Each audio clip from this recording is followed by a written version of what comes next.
takšne lepote, ki jo je Tone Pavček znal besediti kot tipalke duše. Podobno Ivana pove o sebi.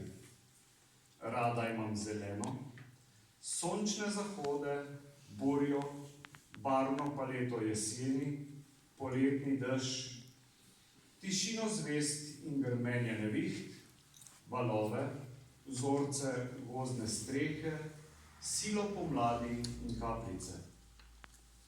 Rada imam od vetra razkuštrane lase, bosonogo tipanje sveta in presunljiv občutek majhnosti, ko se na vrhu gore ozrem veličastno surovost razbrzdanih skalnih gmot.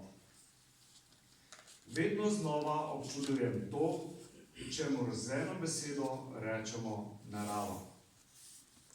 Naslov serije ilustracij Hvalnice je prišel spontano, ker risbe to preprosto so. Drobtinice velike hvaležnosti, da mi je dano živeti v čudovitem stvarstvu.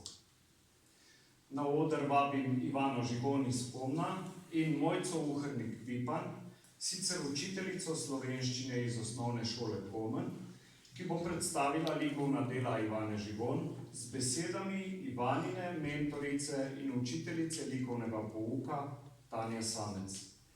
Gospa Tanja je skupaj z Ivano postavila likovna dela v galeriji Bunčetove domačije, ki si jih bomo po kulturnem programu skupaj ogledali. Žal ji je zdravje ponagajalo in se nam danes ni mogla pridružiti. Ivana, gospa Mojca, izvolite.